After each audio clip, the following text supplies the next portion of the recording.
Beaucoup lisent ce passage biblique comme une simple histoire de miracle, mais en vérité, il cache une révélation qui peut transformer ta vie aujourd'hui, car il ne s'agit pas seulement d'un prophète face à une armée, mais d'un combat entre la peur et la foi, entre ce que voient nos yeux et ce que Dieu veut nous montrer. As-tu déjà eu l'impression d'être encerclé? Pas par des soldats, mais par tes problèmes, factures, solitude, maladie, tensions familiales. Comme si le matin, en ouvrant tes yeux, tu ne voyais que l'ennemi autour de toi. Si c'est ton cas, ce récit est pour toi. Car Élisée n'a pas seulement prié pour lui-même, il a demandé que les yeux de son serviteur s'ouvrent. Et c'est là le secret. Ce que tu crois être une impasse est peut-être déjà entouré par une armée invisible de lumière. Tu ne le vois pas encore, mais Dieu est plus proche que tes peurs.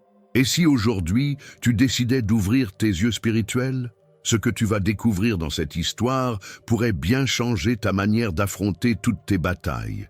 Israël vivait des temps de tension, pris entre les murmures de la guerre et le poids des alliances fragiles. La Syrie, avide de domination, guettait ses faiblesses. Dans ce décor instable, le peuple oscillait entre la peur et l'espérance, entre les menaces visibles et l'appel invisible de Dieu. Rien n'était assuré, sauf la nécessité de s'accrocher à une voie plus haute que les bruits des batailles. Au cœur de ce tumulte, un prophète s'élevait comme une lampe au milieu des ténèbres, Élisée. Successeur d'Élie, il n'était pas simplement un visionnaire, mais un homme marqué par une double portion d'esprit, capable de gestes qui dépassaient la logique humaine.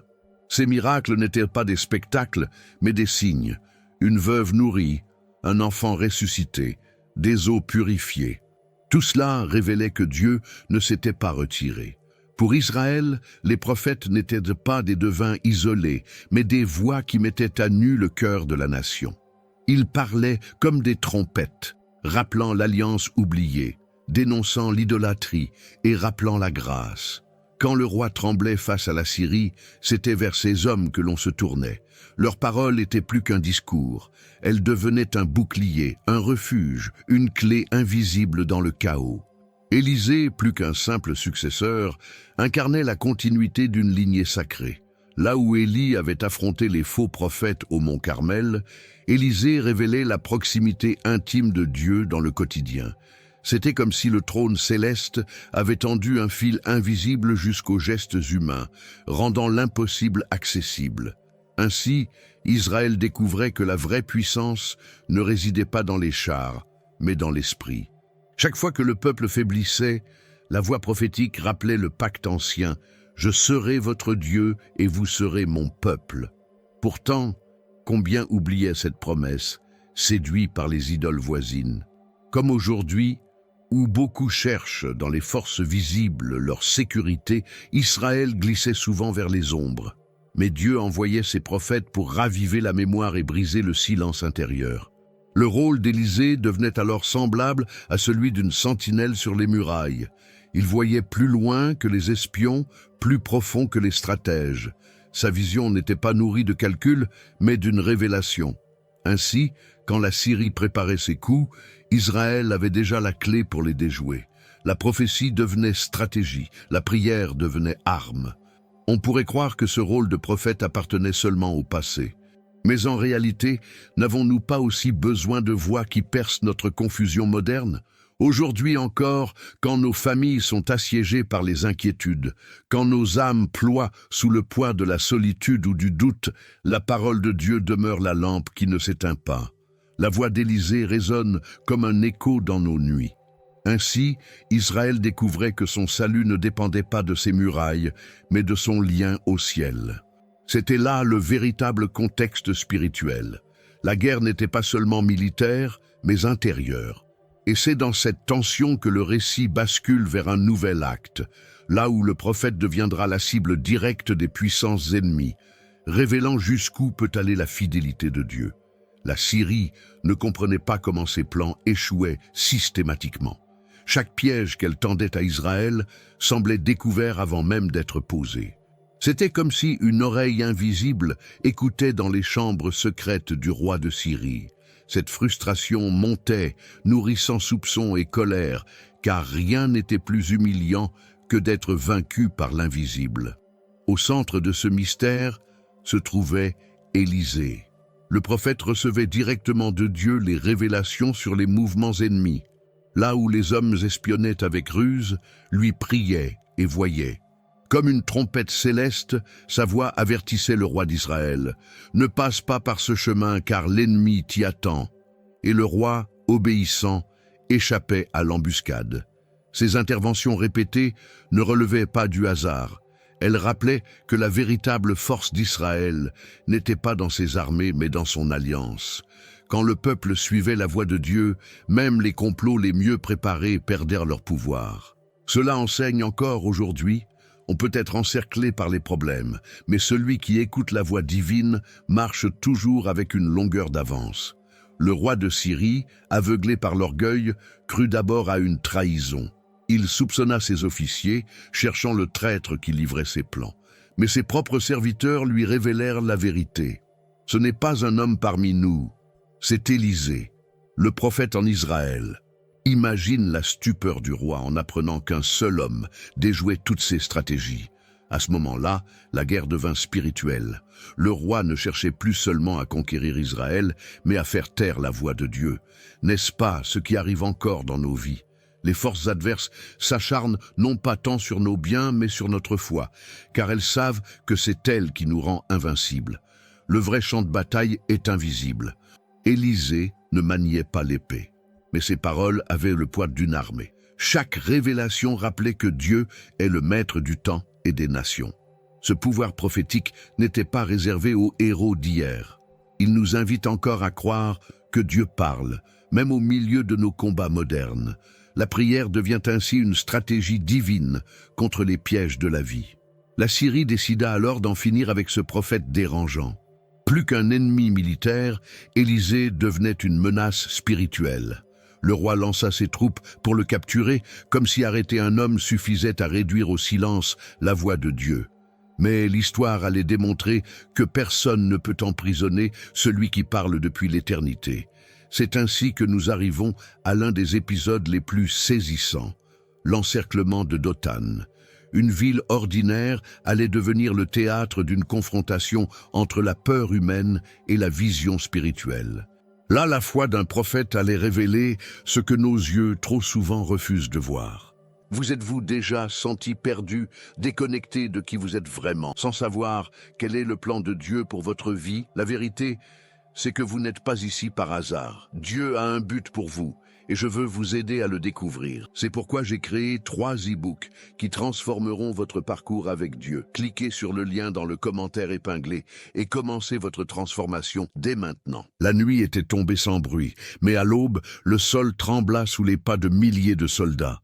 La petite ville de Dothan se réveilla encerclée par une armée syrienne venue capturer un seul homme, Élisée. Aux yeux des habitants, tout semblait perdu. Les collines voisines, couvertes de chevaux et de chars, formaient une ombre de mort autour d'eux. Le serviteur du prophète fut le premier à s'en rendre compte. En ouvrant les yeux au matin, il vit l'ennemi partout, l'épée dans chaque main, le feu dans chaque regard. Pris de panique, il courut vers Élisée en s'écriant « Hélas, mon Seigneur, que ferons-nous » C'était le cri d'un cœur submergé par la peur, semblable à celui que beaucoup d'entre nous avons poussé face à nos propres tempêtes. Élisée, lui, resta calme.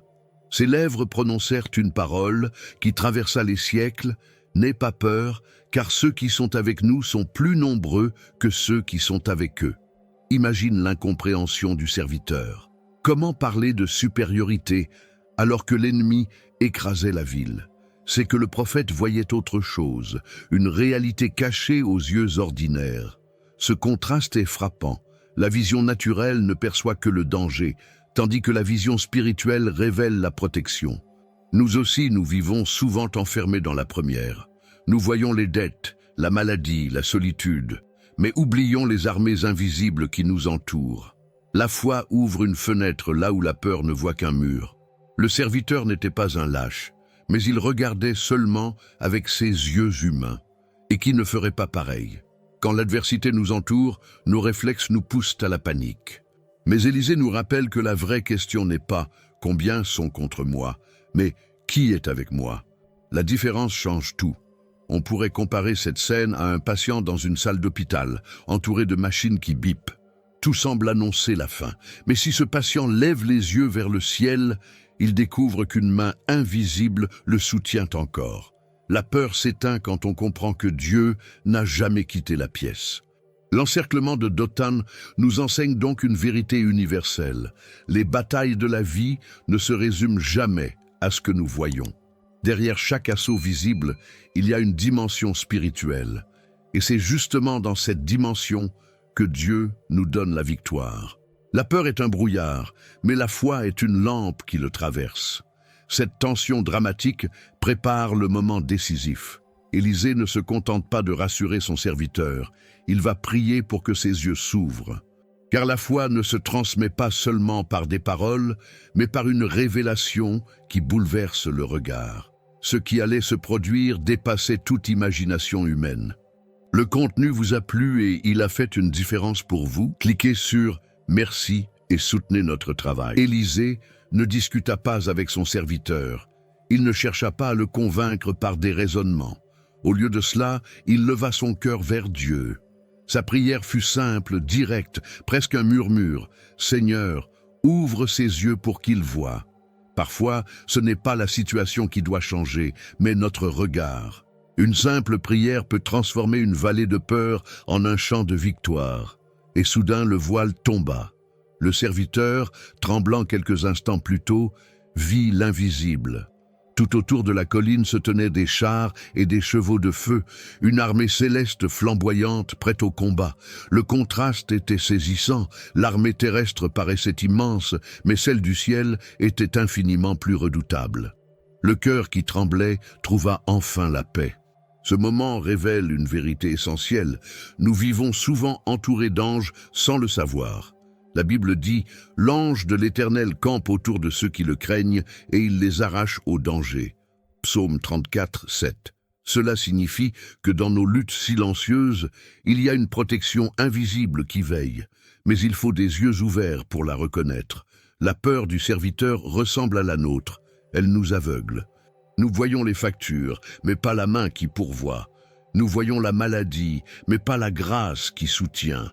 Nous voyons l'ennemi, mais pas l'alliance éternelle. La prière d'Élisée devient alors un modèle pour nous. Demander à Dieu non pas de retirer l'épreuve, mais de nous révéler sa présence au milieu d'elle. Combien de fois avons-nous prié en disant « Seigneur, enlève ce problème » et si la vraie prière était « Seigneur, ouvre mes yeux ». Car parfois, la solution n'est pas la disparition du combat, mais la certitude que nous ne sommes pas seuls à le traverser. Ce changement de regard transforme la panique en paix et la plainte en louange. Ce récit illustre aussi la pédagogie de Dieu. Il ne reproche pas au serviteur sa peur, mais il lui donne une vision. Comme un père qui prend son enfant par la main, il ne condamne pas sa faiblesse, mais lui montre la réalité plus grande. Ainsi, la foi n'est pas une fuite de la réalité, mais une découverte d'une réalité plus vaste. On peut imaginer le serviteur, bouche bée, les yeux écarquillés, passant du désespoir à l'émerveillement. Cette transition, chacun de nous peut la vivre. Quand la prière ouvre nos yeux, ce qui semblait une impasse devient une porte. Ce qui paraissait un tombeau devient une promesse. Là où nos forces échouent, la révélation prend le relais. Et ce n'était que le début, car si Dieu avait révélé son armée invisible, il allait aussi agir directement contre l'armée ennemie. Après avoir ouvert les yeux du serviteur, Élisée allait maintenant prier pour fermer ceux de ses adversaires. La scène glissait vers un retournement encore plus surprenant. Alors que l'armée syrienne avançait avec assurance, Élisée leva de nouveau son cœur vers Dieu. Sa prière n'était pas pour sa propre survie, mais pour que l'ennemi soit confondu. Et aussitôt, une chose étrange se produisit. Les soldats perdirent toute clarté. Leur esprit se troubla. Leurs pas devinrent hésitants. Leurs armes inutiles. Ce n'était plus une armée, mais une foule désorientée. Cette scène révèle un principe profond. Quand les hommes se fient à leur force, Dieu peut les réduire en un instant. Les Syriens avaient confiance dans leurs chevaux, dans leurs épées, dans leur nombre. mais la prière d'un seul homme brisa leur certitude. Voilà le contraste. L'armée comptait sur le visible, le prophète sur l'invisible, et ce dernier triompha. On retrouve ici l'écho des paroles du psaume. Certains s'appuient sur leurs chars et d'autres sur leurs chevaux, mais nous invoquons le nom du Seigneur. Psaume 27. Ce verset prend chair dans l'histoire. Un mot adressé au ciel vaut plus qu'un millier de lances pointées. La force spirituelle déroute toujours la force brute. La confusion de l'armée syrienne n'est pas qu'un fait historique. Elle illustre nos propres luttes. Qui n'a pas connu des moments où l'adversité semblait organisée, prête à nous écraser? Et soudain, par une prière, tout bascule. L'ennemi perd son pouvoir, la menace perd son poids. C'est comme si le ciel brouillait les cartes pour nous donner un temps de répit. La prière d'Élisée ne détruisit pas l'ennemi, elle le rendit incapable d'agir. C'est aussi un enseignement. Dieu ne répond pas toujours en effaçant l'épreuve, mais parfois en neutralisant son pouvoir de nous nuire. L'adversaire peut rester présent, mais sa force est vidée, comme une tempête qui tonne encore, mais dont le vent a cessé de souffler. Cette histoire parle aussi à ceux qui craignent le lendemain. Nos ennemis modernes ne sont pas des soldats, mais des soucis, des diagnostics médicaux, des dettes ou des ruptures. La prière peut les aveugler, non pas en les niant, mais en les privant du pouvoir de nous écraser. Elle change la manière dont nous les affrontons, et parfois, elle change même leur issue. Ce qui est frappant, c'est que tout se fit sans épée tirée. Aucune goutte de sang, seulement une invocation. C'est une leçon pour ceux qui croient encore que tout se gagne par la force ou le contrôle. L'histoire d'Élisée rappelle que les victoires les plus durables naissent souvent dans le silence d'une prière sincère, non dans le tumulte d'un combat humain. Mais le récit ne s'arrête pas là, car après avoir aveuglé ses adversaires, Élisée ne les fit pas exécuter. Ce qui allait suivre dépasserait encore plus la logique humaine. L'ennemi, désarmé et vulnérable, allait être transformé, non par la violence, mais par un geste de miséricorde. Élisée prit les soldats aveuglés et les conduisit lui-même à Samarie, en plein cœur du territoire d'Israël. C'était un renversement complet. Ceux qui venaient pour capturer étaient maintenant guidés comme des enfants perdus. On imagine le silence pesant de cette marche, une armée entière dépendante d'un seul prophète. Chaque pas rappelait que la puissance de Dieu ne s'exprime pas seulement par la force, mais aussi par l'ironie divine. Arrivés à destination, les yeux des Syriens furent ouverts. Ils se retrouvèrent au milieu de la ville, vulnérables, encerclés non plus par leurs armes, mais par l'armée d'Israël. Le roi d'Israël, excité par l'occasion, demanda aussitôt « Mon père, les frapperai-je » La logique humaine réclamait vengeance, mais le prophète allait révéler une logique supérieure. Élisée répondit avec une sagesse désarmante « Les frappes-tu, ceux que tu as pris par ton épée? Donne-leur plutôt du pain et de l'eau, qu'ils mangent et boivent et qu'ils retournent vers leur maître. » Au lieu d'une exécution, ce fut un banquet. On dressa une table là où l'on attendait une tombe. Les ennemis devinrent les invités. Cet acte de miséricorde fut un coup d'éclat spirituel. L'armée de Syrie, venue pour tuer, repartit nourrie et respectée. La haine fut désarmée, non par la guerre, mais par la grâce. C'est un rappel puissant du principe que Jésus enseignera plus tard. Aimez vos ennemis, priez pour ceux qui vous persécutent. Matthieu 5, 44. La miséricorde a le pouvoir de briser le cycle de la violence. Dans notre quotidien, ce geste trouve encore son écho. Combien de familles sont divisées par des rancunes qui se transmettent de génération en génération? Combien de cœurs vivent enfermés dans le désir de revanche? La voix d'Élisée montre un chemin différent. Nourrir au lieu de frapper. Offrir la paix au lieu de rendre coup pour coup. C'est une stratégie de Dieu, plus forte que toutes les armes. Et le résultat fut immédiat. La Syrie cessa ses incursions contre Israël pour un temps. Là où l'épée aurait attisé le feu, la miséricorde apporta une trêve. Cela nous enseigne que les victoires spirituelles ne se mesurent pas en mort, mais en transformation. La plus grande victoire est celle qui change un ennemi en allié, un adversaire en témoin de la grâce. On peut imaginer les soldats syriens rentrant chez eux, racontant à leur famille « Nous étions à leur merci et ils nous ont nourris ». Ces récits devinrent des semences de paix. Et si aujourd'hui encore, nos gestes de pardon pouvaient devenir des témoignages vivants? Peut-être que le monde n'a pas besoin de plus de guerres spirituelles, mais de plus de banquets de réconciliation. Cependant, cette histoire n'est pas qu'une belle parenthèse de miséricorde. Elle prépare la leçon finale. Ce qui s'est passé à Dothan et à Samarie ne parle pas seulement d'Israël et de la Syrie, mais de nous, de nos luttes modernes, de nos ennemis intérieurs et de la manière dont Dieu veut encore ouvrir nos yeux à l'invisible. Cette histoire n'est pas seulement un récit ancien, elle est une parabole vivante pour notre époque. Israël encerclé, c'est l'image de nos vies assiégées par les inquiétudes, la santé fragile, les dettes, les conflits familiaux, les angoisses du futur. Mais, comme Élisée, nous sommes invités à voir plus loin que les apparences. Derrière les murs de nos épreuves, Dieu prépare toujours une délivrance. La première leçon est claire, la victoire ne se trouve pas dans la force visible, mais dans la vision spirituelle. Ceux qui sont avec nous sont plus nombreux que ceux qui sont avec eux. 2 Rois 6, 16. Cette parole traverse le temps. Elle nous rappelle que même quand nous nous croyons seuls, le ciel est rempli d'alliés invisibles. La foi est une clé qui ouvre nos yeux fermés. La deuxième leçon est la puissance de la prière. Élisée ne prit pas les armes, il leva ses yeux vers Dieu. La prière n'a peut-être pas changé l'armée syrienne dans sa nature, mais elle changea le regard du serviteur et la destinée du conflit. De la même manière, nos prières peuvent ne pas toujours transformer nos circonstances, mais elles transforment notre cœur et notre perception. La troisième leçon est une invitation à la miséricorde. Élisée aurait pu laisser Israël exterminer ses ennemis, mais il choisit le chemin du pardon. Combien de guerres dans nos familles cesseraient si, au lieu d'attaquer, nous offrions un repas, une parole de grâce, un geste de réconciliation? Ce n'est pas faiblesse, c'est la force de Dieu à l'œuvre. La quatrième leçon concerne la confiance en l'invisible. Trop souvent, nous plaçons notre sécurité dans des assurances humaines, argent, relations, santé.